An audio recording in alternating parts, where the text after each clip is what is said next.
Hello friends, good morning. हमारे YouTube channel पर आप सभी का स्वागत है। तो फ्रेंड्स, आज हम आप लोगों के लिए कुछ इंपॉर्टेंट क्वेश्चन लेके आया हूँ जो कि अब तक क्लासें प्रोवाइड कर चुका हूँ। आप देखेंगे कि जो लेटेस्ट जो एग्ज़ाम हुए हैं, चाहे वो यूपीएसआई का हो, चाहे अधीनस्थ का कोई भी एग्ज़ाम हो, उन सब एग्ज़ाम्स में जो क्वेश्चन पूछे गए हैं उसी का एक बेहतरीन कंटेंट है। इसको आप देखेंगे कि 25 में से आप कितने क्वेश्चन सॉल्व कर सकते हैं। ठीक है, तो स्टार्ट करते हैं। अगर पहला क्वेश्चन देखें हम, लिखा गया है मेरी गोद में बिल्ली है। मेरी गोद में बिल्ली है, इस वाक्य में कौन सा कारक है। ठीक है, तो आपको बताना है कि इसमें कौन सा कारक है, अपादान कारक, कर्म कारक, संप्रदान कारक या अधिकरण कारक। तो आप देखेंगे अपादान कारक क्या होता है। ठीक है, अगर हम अपादान कारक की बात करेंगे तो अपादान वहाँ होता है जहाँ पर एक वस्तु की दूसरे वस्तु से तुलना की जाए। ठीक है, जैसे अ, अगर हम कहें कि जैसे राम लक्ष्मण के समान हैं। ठीक है, समानता का भाव प्रकट हो या तुलना का भाव प्रकट हो, अलगाव की बात हो, डर का भाव हो, तो वहाँ अपादान कारक होता है।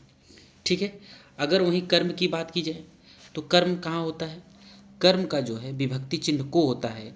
और इसमें सबसे इम्पॉर्टेंट चीज़ जो होती है उसमें ये ध्यान देना होता है कि क्रिया का जिस पर सीधा प्रभाव पड़ता है वहाँ कर्म कारक कहलाता है। ठीक है, तो यहाँ पर देखेंगे क्रिया का यहाँ कोई ऐसी बात नहीं है कि किसी पर प्रभाव पड़ रहा हो या क्रिया हो रही हो। ठीक है, तो ये भी नहीं हो सकता। ठीक है, कर्म कारक भी नहीं होगा, अपादान कारक नहीं होगा। ठीक है, अब बात करते हैं संप्रदान कारक की। संप्रदान की बात करें तो संप्रदान कारक वहाँ होता है जहाँ पर हम किसी चीज़ की लेन देन की बात करें, वहाँ पर संप्रदान कारक होता है। ठीक है, अब संप्रदान कारक की अगर विभक्ति की बात करें तो इसका विभक्ति होता है के या के लिए, तो इसका आंसर ये भी नहीं होगा। अगर करें अधिकरण की बात तो अधिकरण का जो विभक्ति चिन्ह होता है में और पर होता है, यहाँ में आया हुआ है, इसलिए हमारा आंसर जो है वो क्या हो जाएगा, डी। ठीक है, अगले क्वेश्चन की बात करते हैं। अगला क्वेश्चन कह रहा है कि किसके नाम अधिकतर स्त्रीलिंग होते हैं। ठीक है, तो हम पिछले क्लास में हम आपको बताए हैं कि स्त्रीलिंग कहाँ होता है, कहाँ पुल्लिंग होता है, कहाँ उभयलिंग होता है। और बहुत सारे ऐसे लिंग हैं जो हमेशा एक वचन में यूज किए जाते हैं और बहुत सारे ऐसे हैं जो हमेशा बहुवचन में ही यूज किए जाते हैं। तो उसमें हम आपको बताया था कि अगर बोली की बात की जाए, भाषा की बात की जाए, किसी कृति की बात आ जाए तो हमेशा स्त्रीलिंग होगा। तो यहाँ बोली ऑप्शन में है तो यानी यहाँ पर स्त्रीलिंग हो जाएगा। और वृक्षों की बात करें तो वृक्ष हमेशा पुल्लिंग होता है। सागरों की बात करें तो सागर हमेशा पुल्लिंग होता है। और फलों की बात करेंगे तो यहाँ पर भी हमेशा पुल्लिंग होता है। ठीक है, तो आंसर क्या हो गया, सी। ठीक है, अगले क्वेश्चन की बात करेंगे यानी तीसरा क्वेश्चन। अब यहाँ कह रहा है तीसरा क्वेश्चन, प्यारे दोस्तों आप सब अवश्य आइए। क्या कह रहा है, प्यारे दोस्तों आप सब अवश्य आइए, इस वाक्य में कौन सा कारक है। पूछ रहा है कि इस वाक्य में कौन सा कारक है। तो आप बताइए इसमें कौन सा कारक होगा। इसमें संबंध कारक होगा, अधिकरण कारक होगा, कि संबोधन कारक होगा, कि अपादान कारक होगा। ठीक है, तो आपको सेंटेंस पढ़ने से ये पता चल रहा होगा कि प्यारे दोस्तों यानी यहाँ पर जो है संबोधन की बात की जा रही है, यानी संबोधित कर रहा है या रिलेशनशिप की बात दिखा रहा है, यानी संबोधित कर रहा है। तो इसलिए इसका आंसर क्या हो जाएगा, सी। ठीक है, अगले क्वेश्चन की बात करें। अगला क्वेश्चन कह रहा है संस्कृति, संदर्भ, रचना और राय, इन चारों में से कितने स्त्रीलिंग शब्द हैं। अब आपको देखना है कि इसमें स्त्रीलिंग शब्द कौन कौन से हैं। तो आप हमें बताइए संस्कृति क्या होती है। संस्कृति हमेशा होती है किसी देश की संस्कृति, किसी राष्ट्र की संस्कृति होती है। तो ये तो स्त्रीलिंग ये हो गया। ठीक है, दूसरा किसी के संदर्भ में बोला जाता है, यानी किसी के संदर्भ में कहा जाता है, तो ये पुल्लिंग हो गया, तो यानी ये नहीं होगा। ठीक है, अब रचना की बात की जाए तो रचना जो है वो स्त्रीलिंग होता है क्योंकि रचना हमेशा की जाती है। ठीक है, और राय हमेशा दी जाती है, इसलिए ये भी स्त्रीलिंग होगा। तो जहाँ पर दी जाए, की जाए या स्त्रीलिंग का बोध हो रहा है वहाँ स्त्रीलिंग होगा। तो रचना की जाती है, राय दी जाती है और संस्कृति होती है, ये स्त्रीलिंग हो गया। और ये पुल्लिंग हो गई, यानी 1 2 3, 1 2 3। यहाँ पर स्त्रीलिंग शब्द कितने होंगे? 3, यानी आंसर क्या हो जाएगा? डी। ठीक है, अगले क्वेश्चन की तरफ अगर बढ़ें तो 5वां क्वेश्चन कह रहा है आदरणीय व्यक्तियों के लिए हमेशा किस वचन का प्रयोग होता है? तो आप हमें बताइए कि आदरणीय व्यक्तियों के लिए आप हमेशा किस वचन का प्रयोग करते हैं? एक वचन, बहुवचन, या दोनों, या इनमें से कोई नहीं? तो आप देखेंगे हमेशा, जैसे अगर हम कहें कि पापा आते हैं तो यहाँ पर क्या होगा? बहुवचन होगा। तो पापा को हम आदरणीय रूप में देखते हैं, या गुरु हो गए, या फिर अपने से श्रेष्ठ या अपने से बड़ों का हमेशा सम्मानजनक में हमेशा बहुवचन का प्रयोग करते हैं। इसको हमेशा याद रखेंगे। ठीक है, अगले क्वेश्चन की तरफ बढ़ते हैं। अगला क्वेश्चन क्या कह रहा है? निम्न में से कौन सा शब्द पुल्लिंग है? यानी आपको पूर्ति, अभिव्यक्ति, विवाह और छवि में से आपको बताना है कि इसमें पुल्लिंग कौन सा है। अगर पूर्ति की बात करें तो हमेशा पूर्ति की जाती है, तो या ये स्त्रीलिंग हो गया, क्या हो गया? स्त्रीलिंग हो गया, तो ये पुल्लिंग नहीं होगा। अभिव्यक्ति होती है, होता नहीं है। अभिव्यक्ति की जाती है, अभिव्यक्ति दी जाती है, या अभिव्यक्ति होती है, किसी भी प्रकार से देखेंगे तो यहाँ होती है, तो ये भी क्या हो जाएगा? स्त्रीलिंग। ठीक है, अब विवाह की बात करें तो विवाह होता है कि होती है? विवाह होता है। ठीक है, इसलिए करेक्ट आंसर क्या हो जाएगा? विवाह, यानी आंसर सी। वहीं अगर बात करें छवि की तो हमेशा छवि बनती है या छवि होती है, तो ये क्या हो गया? स्त्रीलिंग। यानी पुल्लिंग की बात जो है क्या हो जाएगा? विवाह, यानी आंसर सी हो जाएगा।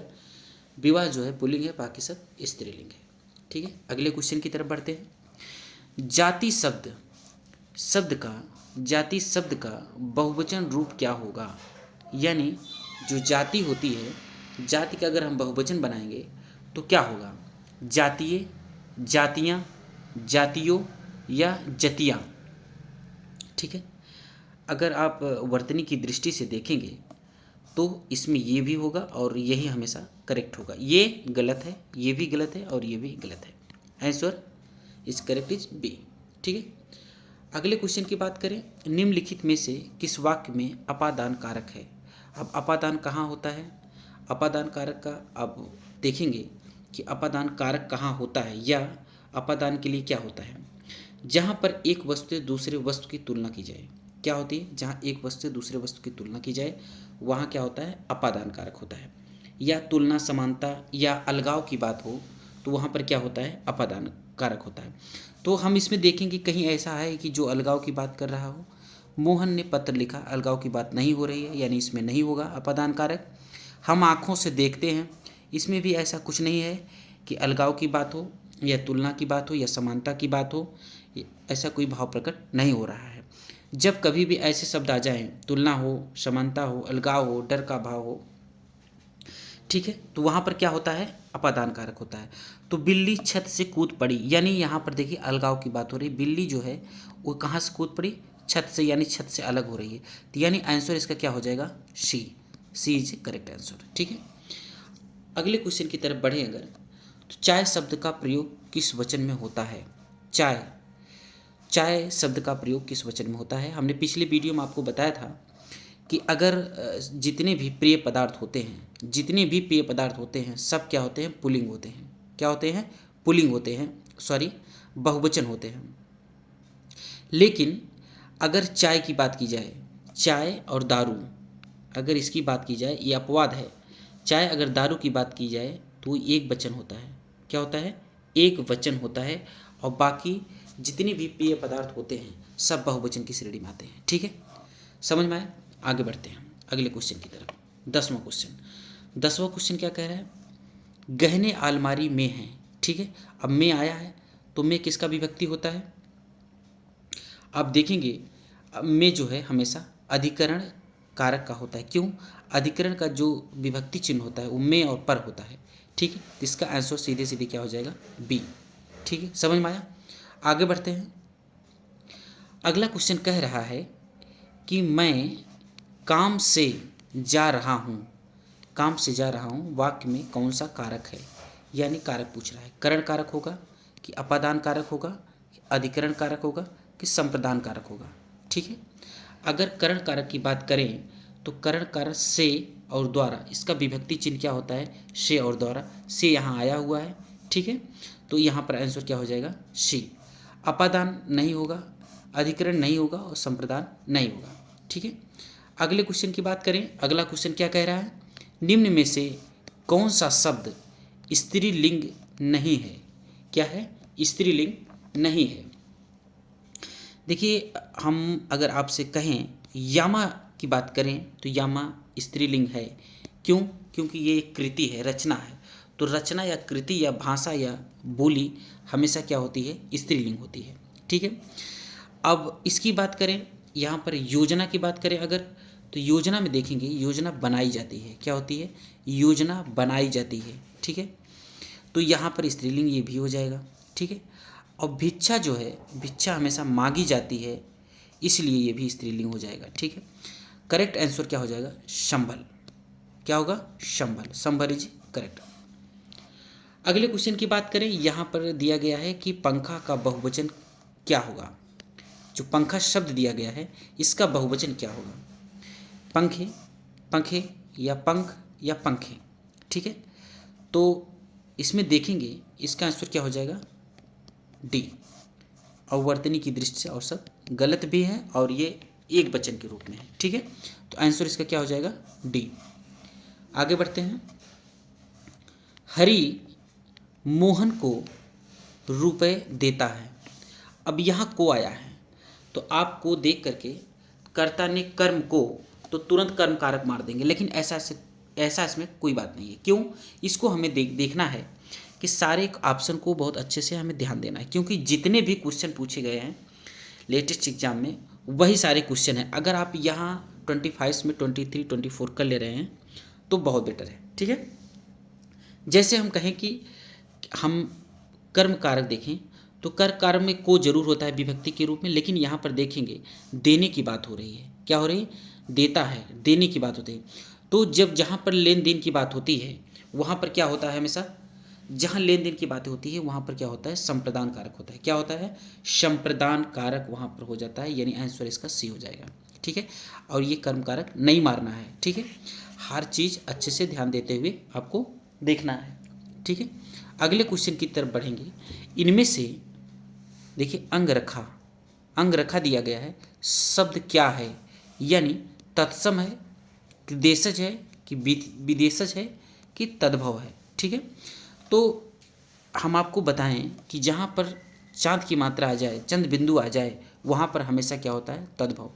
तो एक ट्रिक्स तो हम इसको पकड़ लिए, और शब्द से भी ऐसा लग रहा है कि जो शब्द देहाती या ठेठ भाषा में बोला जाता है वहाँ हमेशा तद्भव होता है। तो आपको ऐसा ही लिखना है, ठीक है। अगर जो शब्द शुद्ध और संस्कृत में लिखे जाते हैं वो हमेशा तत्सम होते हैं, ठीक है। यहाँ पर इसका आंसर क्या हो जाएगा, डी। आगे बढ़ते हैं अगले क्वेश्चन की तरफ। हे भाई मुझे बचाओ। हे भाई, हे अरे किस में आता है, हे अरे आपको बताया था हमने कि जब कभी भी संबोधन की बात करें तो वहाँ पर हे अरे आता है, यानी इसका आंसर क्या हो जाएगा, B. B is correct answer, ठीक है। अगले क्वेश्चन की बात करें, पेड़ से पत्ता गिरा, यहाँ अलगाव की बात हो रही है, ठीक है। तो अलगाव की बात किस में करते हैं, अलगाव की बात कहाँ आती है, अलगाव की बात हमेशा आती है करण कारक में, ठीक है, सॉरी अपादान कारक में, यानी ये आंसर इसका क्या हो जाएगा, ए। करण कारक में क्या होता है, किसी से होता है, यानी साधन का प्रयोग होता है, संप्रदान के लिए होता है, अधिकरण पे में और पर होता है, ठीक है। अब अगले क्वेश्चन की तरफ बढ़े। निम्नलिखित शब्दों में कौन सा शब्द स्त्रीलिंग नहीं है, यानी संवेदना, प्रार्थना, प्रतिवेदन और उपासना, ये शब्द दिए गए हैं। आपको बताना है कि इसमें स्त्रीलिंग नहीं है, यानी पुल्लिंग होना चाहिए, तो ठीक है। संवेदना हमेशा व्यक्त की जाती है, यानी ये नहीं होगा क्योंकि ये स्त्रीलिंग है, क्या है। और प्रार्थना हमेशा की जाती है, प्रे हमेशा की जाती है, इसलिए ये भी स्त्रीलिंग होगा, ये भी आंसर इसका गलत हो गया। प्रतिवेदन, प्रतिवेदन स्थापित किया जाता है, प्रतिवेदन किया जाता है, की नहीं जाती है, यानी करेक्ट आंसर क्या हो गया, सी। और उपासना, उपासना की जाती है, यानी स्त्रीलिंग हो गया। संवेदना, प्रार्थना और उपासना ये सब स्त्रीलिंग होता है, और प्रतिवेदन जो है पुल्लिंग होता है। हमने आपको एक ट्रिक भी बताया था कि जिस शब्द में लास्ट में ना आ जाए वहाँ पर क्या होता है, स्त्रीलिंग होता है। अगर इस दृष्टि से भी देखेंगे तब पर भी आपका आंसर सही हो जाएगा। आगे बढ़ते हैं। अगला क्वेश्चन ये है, निम्नलिखित में से कौन सा शब्द पुल्लिंग नहीं है, यानी पुल्लिंग नहीं होना चाहिए, यानी वो स्त्रीलिंग होगा। ठीक है, क्वेश्चन को बहुत ध्यान से पढ़ना है। अगर यहाँ देखेंगे जीभ होती है होता है, जीभ होती है यानी ये स्त्रीलिंग हो गया, ये हमारा पहला आंसर मिल गया, यानी जीभ जो है वो स्त्रीलिंग है, इसलिए आंसर क्या हो जाएगा, ए। अगर अकाल की बात की जाए, अकाल हमेशा पड़ता है, आयोजन हमेशा किया जाता है, और खटमल होता है, खटमल होती नहीं है, इसलिए इसका करेक्ट आंसर क्या हो जाएगा, जीव। जीव होती है यानी स्त्रीलिंग हो गया। आगे बढ़ते हैं। भीम ने गदा से दुर्योधन को मारा। ठीक है, यानी किससे मारा, गदा से, यानी यहाँ पर संसाधन का प्रयोग किया जा रहा है। तो हमने आपको बताया था संसाधन का प्रयोग किसमें किया जाता है, करण कारक में। जैसे हमने पेन से लिखा, तो जहाँ कहीं भी संसाधन की बात आती है वहाँ हमेशा क्या होता है, करण होता है, करण कारक। ठीक है, अपादान नहीं होगा, संप्रदान नहीं होगा, अधिकरण नहीं होगा, और क्यों नहीं होगा इसको आपको पता है। ठीक है दोस्तों, कमेंट बॉक्स में ज़रूर बताइएगा कि 25 क्वेश्चन में से आपके कितने क्वेश्चन सही हुए हैं। ठीक है, अगला क्वेश्चन देखते हैं। अगला क्वेश्चन कह रहा है, निम्नलिखित में से अपादान कारक का उदाहरण है। अपादान कारक कहाँ होता है, अपादान कारक की अगर आपको परिभाषा पता होगी तो वो आपका सही हो जाएगा। जैसे अपादान कारक कहाँ हो सकता है, अपादान कारक हो सकता है जहाँ अलगाव की बात हो। तो आप इसमें देखेंगे अलगाव की बात कहाँ की जा रही है, पेड़ से पत्ते गिरते हैं, यानी अलगाव की बात कहाँ हो रही है, सी में, यानी पेड़ से पत्ते अलग हो रहे हैं, यहाँ अलगाव की बात हो जा रही है, इसलिए यहाँ पर क्या हो जाएगा, अपादान कारक। ठीक है, समझ में आया।